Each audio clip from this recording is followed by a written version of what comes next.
बिस्मिल्लाहिर्रहमानिर्रहीम। नाज़रीन अस्सलाम वालेकुम। मैं हूं आपका मेज़बान साबिर शाकिर वफाकी दारुल हुकूमत इस्लामाबाद से कुछ ताज़ा तरीन इत्तलात और हम खबरें आपसे शेयर करते हैं। और सबसे बड़ी खबर लाहौर से आज जनरेट हुई और लाहौर में अलग सुबह फवाद चौधरी साहब को गिरफ्तार कर लिया गया। और फवाद चौधरी साहब को गिरफ्तार करने से पहले इमरान खान की गिरफ्तारी का प्लान था। रात 2 बजे, गुज़श्ता रात 2 बजे ये सारा प्लान तरतीब दिया गया। आला सतह का इजलास हो गया, टेलीफोन खड़क गए और इंतजाम किए जाने लगे कि इमरान खान की गिरफ्तारी के लिए ज़रा चेक किया जाए माहौल कैसा है। और रात 2 बजे जब ये खबर 2 बजे ये खबर सोशल मीडिया पे आना शुरू हुई और ज़रा हलचल शुरू हुई लाहौर की गलियों में, लाहौर के इक़्तिदार की राहदारियों में। जब ये सिलसिला शुरू हुआ तो उससे पहले एक इम्पॉर्टेंट बात कि कल शाम, यानी कि ये रात 2 बजे की बात है, कल शाम को 6:30 बजे एक ट्वीट होता है और उसमें बताया जाता है कि इमरान खान की गिरफ्तारी का फैसला कर लिया गया है और आज रात उनको गिरफ्तार किया जाना है। और उसके बाद 6:30 के बाद फिर 2 बजे इस खबर की तस्दीक होती है कि लाहौर पुलिस जो है उसका एक आला सतह का इजलास हुआ मुबैना तौर पे। और उससे पहले कुछ राब्ते हुए और उसमें निगरान वज़ीर आला जनाब नकवी साहब का नाम जो है वो सरे फहरिस्त लिया जा रहा है कि ये सारा कुछ वहाँ से, क्योंकि इतना बड़ा जो प्लान है ये मुमकिन नहीं है कि निगरान वज़ीर आला के इल्म में ना हो। ये सारा कुछ रात 2 बजे ये कहानी शुरू हुई और 3:30 बजे जाके 3:30 और 4 बजे कारकुनान जब पहुंचे तो 3:30-4 बजे ये सिलसिला थम गया। लेकिन फवाद चौधरी साहब जो हैं वो मैदान अमल में आए और जमशेद चीमा साहब आए और उन्होंने आके वहाँ पे गुफ्तगू भी की, खबरदार भी किया। और इस दौरान हज़ारों कारकुन जो हैं पाकिस्तान तहरीक इंसाफ के वो भी पहुंच चुके थे और मुख्तलिफ शहरों में भी एहतजाज रिकॉर्ड किया गया। ये सारा का सारा सिलसिला हुआ। लेकिन इमरान खान साहब की गिरफ्तारी का तो प्लान जो है वो हो गया फ्लॉप। हालांकि ये सारी खबरों की किसी ने तरदीद नहीं की, लाहौर पुलिस ने तरदीद नहीं की, लाहौर की इंतजामिया ने तरदीद नहीं की, पंजाब हुकूमत ने तरदीद नहीं की कि ऐसा कोई प्लान नहीं है या ऐसा कोई एक्ट नहीं है। उसकी वजह यह है कि ऐसा कोई वारंट नहीं है मौजूद रिकॉर्ड पे कि जिसकी बुनियाद पे उनको गिरफ्तार किया जा सके, सिवाय इसके कि इलेक्शन कमीशन ऑफ पाकिस्तान जो है वो चीफ इलेक्शन कमिश्नर और उनके जो साथी अरकान हैं वो आजकल बहुत ही कोई छुई मुई किस्म के मिजाज के हुए हैं और वो समझते हैं कि वो जो कुछ भी करें, स्याह करें, सफ़ेद करें। और वो स्याह सफ़ेद के मालिक हैं, ना वो आइन को मानते हैं ना कानून को मानते हैं। वो अपना काम करने के अलावा, उनका काम, इलेक्शन कमीशन ऑफ पाकिस्तान का काम है इलेक्शन करवाना, इंतखाबात करवाना। लेकिन वो इंतखाबात के इनकाद के अलावा बाकी हर काम कर रहे हैं, जो काबीना का हाल है, 80 रुकनी काबीना है और 80 रुकनी काबीना में पता नहीं किस वजीर का कौन सा महकमा है, क्योंकि इतने महकमे तो होते नहीं हैं। एक वजीर, एक महकमे के 2-2, 3-3 कम अज़ कम ओहदेदार हैं। एक वजीर है, एक वजीर ममलिकत है, फिर मुशीर आ जाते हैं, फिर मुआवन खुसूसी आ जाते हैं। तो 80 कम अज़ कम इस वक्त कैबिनेट में मौजूद हैं। 15 रुकनी कमीशन उसके अलावा है जो किफ़ायत शारी का जायजा ले रहा है। तो 80 रुकनी काबीना जो है वो भी अगर उनसे पूछें वजीरों से कि वो अपने वजारतों में क्या कर रहे हैं तो उनको अपनी वजारतों का इल्म नहीं होता। हाँ, अलबत्ता ये ज़रूर पता होता है कि इमरान खान का क्या करना है, PTI का क्या करना है, मीडिया के साथ क्या करना है, सहाफ़ियों के साथ क्या करना है, मीडिया ओनर्स के साथ क्या करना है, मीडिया हाउसेस के साथ क्या करना है। ये सारी प्लानिंग हर वक्त, और तमाम के तमाम वजीर उनकी गुफ्तगू सुन लें, वो अपनी वजारतों के अलावा बाकी सारे काम करते हुए नजर आएंगे। यही काम इलेक्शन कमीशन ऑफ पाकिस्तान कर रहा है, चीफ इलेक्शन कमिश्नर साहब कर रहे हैं। अगर उनसे पूछा जाता है कि आप इलेक्शन के लिए तैयार हैं तो वो कहते हैं कि हम इलेक्शन के लिए तैयार नहीं है। सुप्रीम कोर्ट ऑफ पाकिस्तान के सामने जाके सारे का सारा एक उस ग्रेटर गेम का हिस्सा बने वो, जिसकी वजह से आज पाकिस्तान जो है, पाकिस्तान और पाकिस्तान के अवाम और पाकिस्तान का सारा निज़ाम जो है वो एट रिस्क है। ना सियासी इस्तेकाम है, ना मुआशी इस्तेकाम है और ना ही अमन अमान और सिक्योरिटी की सूरत हाल है। ये सब कुछ एक ऐसी हुकूमत के नीचे हो रहा है जिस हुकूमत को दुनिया तस्लीम नहीं करती। और दुनिया इसलिए तस्लीम नहीं करती कि उसका पता नहीं है, एक तो ये कि ये तमाम का तमाम जो है NRO-2 के नतीजे में आए, रजीम चेंज ऑपरेशन के नतीजे में आए, और उसके बाद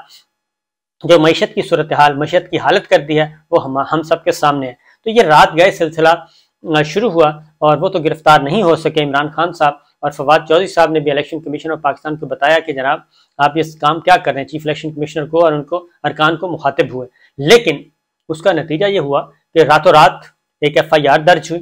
FIR दर्ज इस्लामाबाद में हुई, फिर उनको अलग सुबह गिरफ्तार कर लिया गया उनको घर से उठाया गया, गिरफ्तार तो नहीं कहना चाहिए, उनको घर से उठाया गया लाहौर से, और उसके बाद फिर उनको किसी पुलिस स्टेशन नहीं ले जाया गया। असल जो बात है, उनको किसी पुलिस स्टेशन नहीं ले जाया गया, क्योंकि सहाफ़ी भी उनके पीछे पीछे थे, और इवन जो जियो से वाबस्ता है महमद सरफराज हमारी कोलीग हैं, वो भी उनके पीछे पीछे, जहाँ जहाँ फवाद चौधरी साहब का पुलिस, क्योंकि होता असूल ये है कि जो पुलिस स्टेशन जिस इलाके में उसका घर हो, वहाँ ले जाया जाता है, उस थाने में ले जाया जाता है, और उसके बाद फिर प्रोसीजर पूरा किया जाता है। तो ना ही पुलिस के पास जो भी आए थे, ये भी नहीं पता कि कौन थे, जो भी आए थे ना उनके पास वारंट्स थे, ना उनके पास कोई और चीज़ थी, लेकिन वो आए और वो उठाकर ले गए। और उसके बाद इस्लामाबाद की लाहौर की पुलिस का देखा गया, लाहौर पुलिस के पास वो नज़र नहीं आए, किसी थाने में नज़र नहीं आए। फिर पता चला कि उनको CTD वाले जो हैं वहाँ लेके गए और वहीं रखा गया, और CTD में ही ये जो इमरान खान साहब पे कातलाना हमला हुआ था, उसका जो मुल्ज़म पकड़ा गया मौके पे, उसको भी फिर CTD वाले ही लेके गए थे, और वहीं पे ऑडियोज़ वीडियोज़ बनी थी। और यह जो दूसरी वीडियो, पहली वीडियो पुलिस स्टेशन में बनी, और दूसरी वीडियो जो है वो CTD के ऑफिस में बनी थी, और उसके बाद में फिर पेंट शेंट करके वो चीज़ें कर दी गई, मिटा दी गई थी। तो यही काम फवाद चौधरी साहब के साथ हुआ, और उसके बाद फिर लाहौर हाई कोर्ट में सारा दिन खेलते रहे, और 3 हेयरिंग्स हुई, और 3, क्योंकि पहला जो अपील केस फाइल किया गया वो हफ्ते भेजा का था कि फवाद चौधरी साहब को किस मुकदमे में गिरफ्तार किया गया, वो हैं किधर, और इस तरीके से उठाया गया है। तो हाई कोर्ट ने फौरी इसको टेकअप किया, जस्टिस तारिक सलीम शेख साहब ने, और जब वो टेकअप हुआ तो फिर तकरीबन 4 बजे तक यही सोचते रहे कि जनाब अब इसका करना क्या है, और क्योंकि हाई कोर्ट में कुछ जवाब नहीं था। फिर ये सारी तैयारी की गई, और तैयारी करके एक केस बनाया गया। फिर FIR सामने मंजर-ए-आम पे आई कि हो, फिर वजीरों के प्रेस कॉन्फ्रेंस शुरू हो गई। जिस तरीके से कल अदलिया को दबाव में रखा गया वो हमारे सामने है। अदलिया के लिए पहले एक वजीर आते हैं, फिर दूसरे आते हैं, फिर तीसरे आते हैं, तो 3-4 प्रेस कॉन्फ्रेंसें की गई, अदलिया को धमकियां दी गई बाकायदा तौर पे, और माजी की तरह दोबारा धमकाया गया कि जनाब ये नहीं होगा। और उसके बाद high court, Lahore high court इंतजार करते रहे, और पता चला वो मोटरवे पे हैं, उनको भी लाहौर हाई कोर्ट में भी झूठ बोला गया, गलत बयानी से काम लिया गया। लेकिन जब 6 बजे दोबारा केस लगा तो उसमें IG साहब ने बताया कि जनाब मेरे तो इल्म में अभी अभी आया है, और लोकेशन मालूम नहीं हो रही थी, राब्ता नहीं हो रहा था, तो वो तो इस्लामाबाद पुलिस में और इस तरीके से केस रजिस्टर है, वहाँ से वो केस डिस्पोज ऑफ हुआ, और इधर से इस्लामाबाद में अगली किस्त शुरू हो गई। अब इस्लामाबाद में भी ये सारा दिन खेला जाता रहा। अब फवाद चौधरी साहब ने वहाँ पे जो इस्लामाबाद कोर्ट में बताया, जहाँ पे रिमांड लेना था, पहले तो मजिस्ट्रेट जो थे, इलाका मजिस्ट्रेट जो थे, वो अपना टाइम पूरा करके चले गए। फिर ड्यूटी मजिस्ट्रेट को बुलाया गया, फिर कमरा अदालत चेंज किया गया, और इसके बाद जो फवाद चौधरी साहब ने बताया कि ये जो तफ्तीशी हैं ये सिर्फ इतना बता दें कि मेरे घर का गेट कैसा था, ये जो कह रहे हैं कि हमने इनको गिरफ्तार किया, मुझे सिर्फ इतना बता दें घर का गेट रंग कैसा था। और फिर जो मनाजर देखे गए वो मनाजर हम मकबूजा कश्मीर में देखते हैं, वो मनाजर हम यरूशलेम में देखते हैं, वो फ़लस्तीन में देखते हैं, मकबूजा फ़लस्तीन में, यरूशलेम में देखे जाते हैं, वो हमने म्यांमार में देखे, वो हमने ग्वांतानामो बे में देखे। क्योंकि पाकिस्तान में ये सारे का सारा जो मामला है ये मुश्किल किसके लिए है, ये मुश्किल हो रही है, ये जो भी कर रहा है ये हुकूमत कर रही है, मरासला सरकार कर रही है। मरासला सरकार के पीछे कहाँ से फरमाइशें आ रही हैं, क्योंकि इसमें कोई ढकी छुपी बात नहीं है कि नवाज शरीफ साहब वापस आना चाहते हैं और मरीम साहबा वापस आना चाहती हैं, और वो कह चुके हैं, उनकी डिमांड है कि जनाब जिस तरीके से हमें रखा गया वैसे इनको भी गिरफ्तार किया जाए। और ख्वाजा साहब ने आके भी बता दिया कि ये हमारे AC चेक करवाता था कि हमें AC तो नहीं लगा हुआ, क्योंकि अमेरिका में इन्होंने तकरीर की थी कि मैं जाके AC उतरवाता हूँ, और ये चेक करता था कि जनाब कहीं इनके पास 2 कंबल तो नहीं हुए सर्दियों में। तो इस तरह की बातें, तो ये सारी के सारी पीछे जो खेल खेला जा रहा है उसमें ये फोकस, टारगेट किसको किया जा रहा है, ये सब के सब मसाइल पैदा हो रहे हैं, किए जा रहे हैं army chief general Asim Munir साहब के लिए, और उनकी शोहरत को नुकसान पहुंचाने के लिए। ये उन्हें चेक करना चाहिए कि ये सारा कुछ आखिर चक्कर क्या है, ये कौन इस तरीके से कर रहा है, और ये सारे का सारा मलबा जो है वो डाला जा रहा है इन पे, और ये कहते हैं जी हम तो कुछ भी नहीं कर रहे। तो ये एक सोची समझी साजिश के तहत हो रहा है, प्लानिंग के तहत हो रहा है, और इसका मकसद ये है कि मौजूदा फौजी क़यादत को मुतनाज़ बनाया जाए। तो इसका नोटिस लेना चाहिए, हर सूरत में नोटिस लेना चाहिए। और इसीलिए फवाद चौधरी साहब ने भी आर्मी चीफ से ये अपील की है, DGISI से की है और chief justice of Pakistan Umar Ata Bandial साहब से की है कि जनाबे वाला चेक किया जाए कि आखिर माजरा क्या है, ये हो क्या रहा है।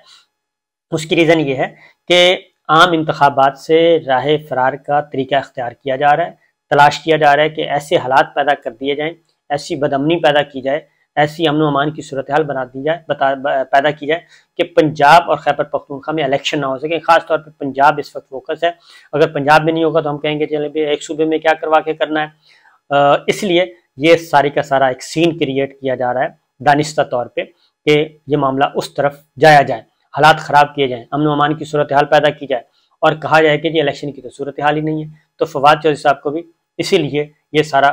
एक स्क्रिप्ट तैयार किया गया और इसमें इलेक्शन कमीशन ऑफ पाकिस्तान जो है वो मुबैना तौर पे चीफ इलेक्शन कमिश्नर उनको देखना चाहिए, उनके अरकान को देखना चाहिए कि वो क्यों इस गेम का अपने अपने कंधे क्यों गवर्नमेंट को दे रहे हैं, अपने कंधे गवर्नमेंट को क्यों दे रहे हैं। और दूसरी जानिब निगरान वज़ीर आला के बारे में, मोहसिन नकवी साहब के बारे में जिन खदशात का इजहार पाकिस्तान तहरीक इंसाफ ने किया और चौधरी परवेज़ इलाही साहब ने किया, वो 24 घंटे के अंदर अंदर वो तमाम खदशात उन्होंने सच साबित कर दिए और उनको सच्चा साबित कर दिया कि बिल्कुल चौधरी परवेज़ इलाही साहब ने भी जिन खदशात का इजहार किया था मोहसिन नकवी साहब के बारे में वो बिल्कुल दुरुस्त थे और PTI ने जो कुछ किया वो भी बिल्कुल दुरुस्त थे। और इनको लगाने वाले मोहसिन नकवी साहब को लगाने वाले इलेक्शन कमीशन है हमारा,